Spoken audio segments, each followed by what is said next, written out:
Today I'll be sharing with you the top 10 podcast episodes from 2021 and giving you a little sneak peek into each one. I will link to all of them in the description so that you can give them a listen on your next run.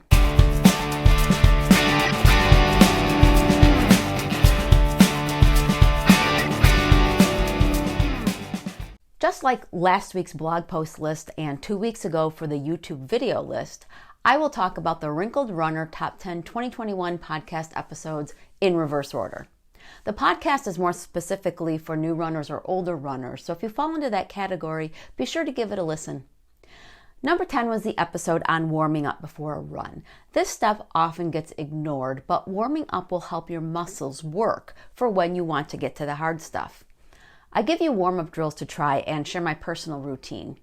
Runners and coaches have a language all our own, and if you are new to the sport, you may hear things that you aren't sure what they mean. I go over a bunch of terms that will help you decipher some of the runner's code. Number 8 is my episode on selecting a mantra to use on the run. This mindfulness exercise can help you stay motivated, get you through a hard workout, and help to tamp down that negative self-talk that we all are guilty of. The Start to Run program designed by the RRCA is the one that I use with new runners for the first few weeks before I start tweaking the program just for them. This episode at the number 7 spot talks about the program and how you can use it to get to train to run for 30 minutes straight. Don't do too much too soon is number 6. Runners, new ones as well as experienced ones, can get caught up in training too hard and falling into the injury or burnout trap. It's tempting when we first do something or get back into doing something to go all in all the time and then crash and burn like a month or so later. Don't let that happen to you.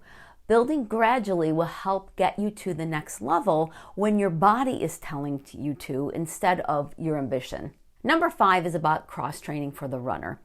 Doing another sport or working the muscles that enhance running or help to make the actual running muscles more stable or efficient is what's known as cross-training. There are some activities that just help us become better runners. Hip drop in the runner continues to be one of the most popular episodes, and when I compiled this list in early January, it was number 5.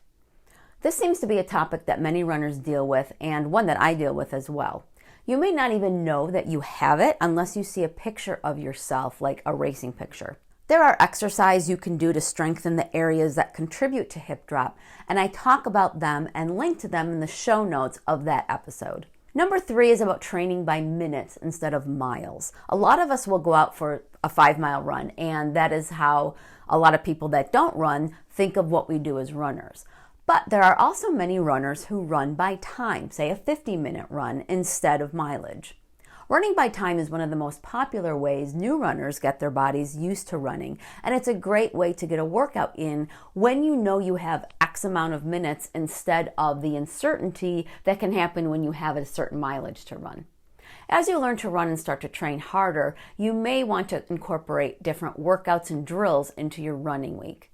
This episode, at number 2, defines some of the workouts you can do and how to do them. I link you to different calculators to find out the paces that you should do the different types as well. And the number 1 most popular podcast installment is on choosing your running shoes.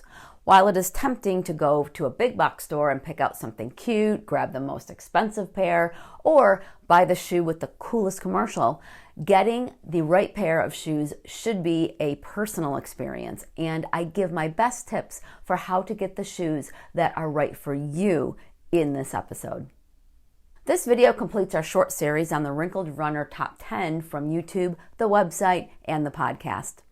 While there's some overlap, there are also different topics depending on the platform that performed better than others. So you can check out the description box for each of those in the series to find out where they are and links to all of them, of course. You can also find links to my coaching page for those of you who may be in the Buffalo, New York area, and to the contact page to sign up for the once-a-month newsletter. Next week, I'll be making a recipe from The Planted Runner that focuses on protein, a necessary nutrient for everyone, including being important for those of us who run. So hit subscribe so you don't miss it. Videos come out every Wednesday morning at 9 a.m. Thanks for watching, and I'll see you on the run.